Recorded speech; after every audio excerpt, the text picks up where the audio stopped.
Good afternoon. My name is Dorothea Emanuel. I am a senior here at Clayton State University, and for my career project this semester, I decided to cover the topic of forensic psychology and the career of a forensic psychologist.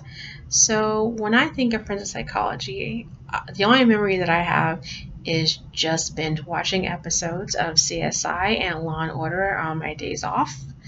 I find those shows exciting, and in general, I think Hollywood definitely gave a very glamorous depiction of what forensic psychology actually is. During the time that I spent doing this project, however, I got the chance to interview an actual forensic psychologist by the name of Dr. Julia Anderson, and she definitely gave me a very realistic and more grounded view of what forensic psychologists actually do. So let's start out by defining what forensic psychology actually is. The best definition that I was able to get is that forensic psychology is the application of psychological disciplines to the legal system. One misconception that I had before I started this project is that forensic psychologists primarily deal in criminal profiling. That's actually not the case. Criminal profilers are usually law enforcement agents with decades of experience in criminal cases. But on the other hand, what do forensic psychologists actually do? Forensic psychologists' primary role is to assess the mental competency of defendants in both criminal and civil cases.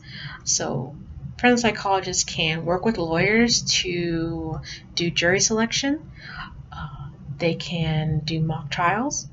They can be mediators in legal, civil, and criminal cases. And they can also actually interview witnesses to also see if they are mentally competent to testify as well. In order to become a forensic psychologist, you must be, at the very, very least, have your doctorate's degree and also a license to practice in your state.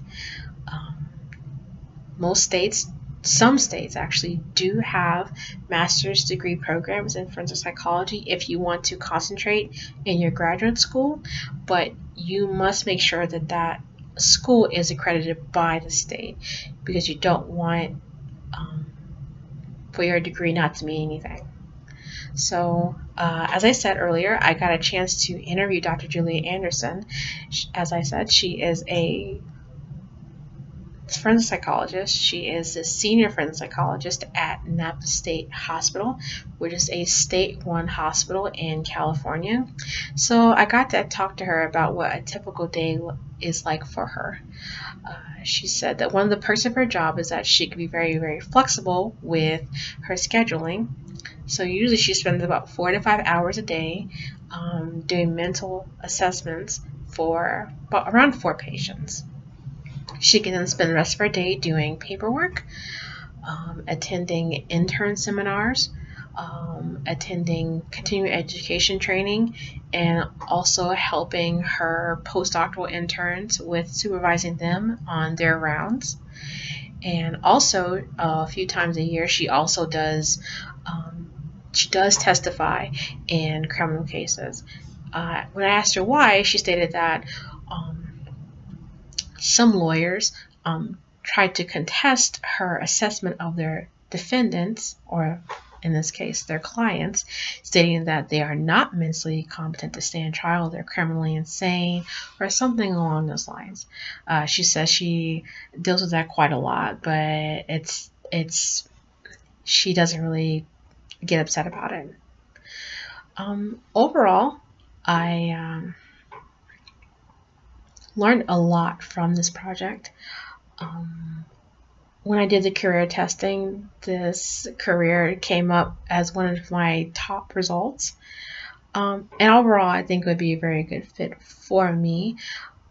Dr. Anderson gave me some great advice. She stated that in order to be good at this job, you need to be very flexible because you also want to be able to try different methods of treatment for your patients because not everything is going to fit with all of your patients.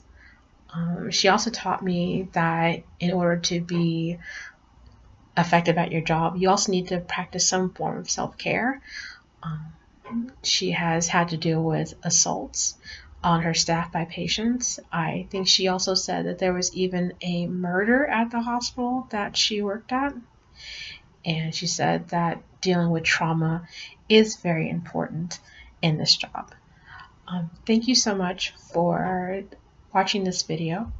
I had a great time researching this project, and if you guys found this career interesting as well, please do your research. I would hate for you to go all the way through school and realize that you don't want to do this job. Thank you so much. Have a great day.